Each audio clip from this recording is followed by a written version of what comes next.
Hindi man kasing daling marating, binabalik-balikan pa rin ang ganda ng Calaguas Island sa Camarines Norte. G tayo dyan sa report ni Mark Salazar. Mula sa ilalim ng dagat hanggang sa himpapawid, talagang nakamamangha ang paraisong ito sa Camarines Norte, ang Calaguas Island. Kaya si Romel Naing, hindi mo masisisi kung bakit hindi lang isa kundi 7 beses nang nagpapabalik-balik sa isla. Sobrang amazed talaga ako sa kanya every time na bumabalik ako doon. Talagang namimit niya talaga yung expectations ko. Si Calaguas yung nag-set ng standard sa akin pagdating sa mga beaches. Yun nga lang, sabi ni Romel, challenge ang pamamasyal sa isla.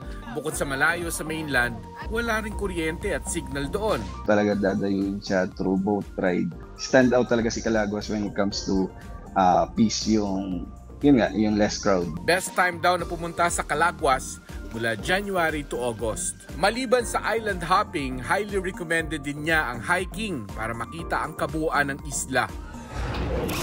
Tara sa Catanduanes para mapawi ang inyong stress. Mare-refresh sa ganito kagandang tanawin. Sa Buntahia Falls sa bayan ng San Miguel, huwag mahiyang mag-dive. Sulit ang 20 minutes na trek para ito ay marating. Ang sasalubong kasi sa'yo, crystal clear na tubig.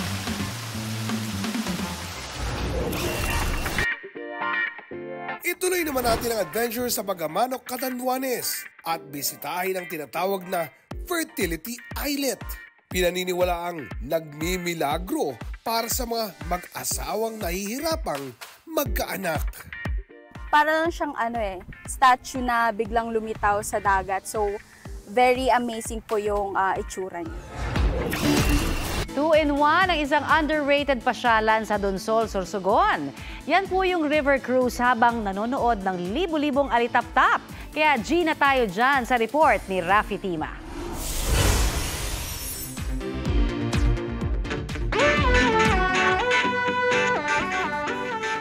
Kung ang iba,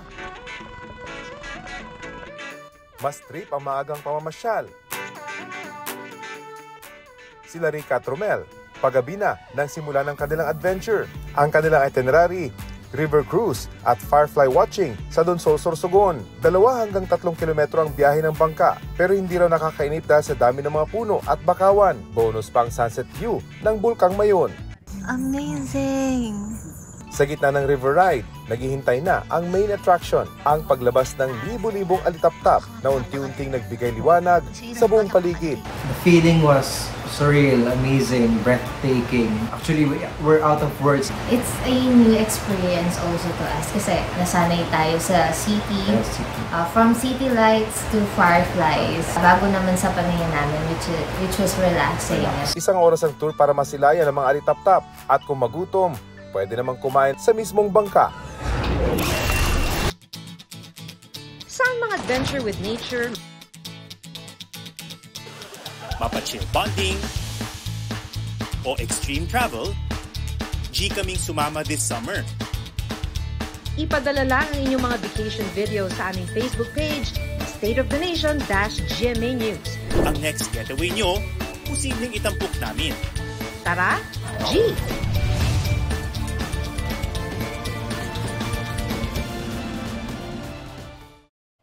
Mga kapuso, alamin ang State of the Nation. Mag-subscribe sa GMA Integrated News sa YouTube. Sa ating mga kapuso abroad, samahan nyo kami sa GMA Pinoy TV at sa www.gmanews.tv.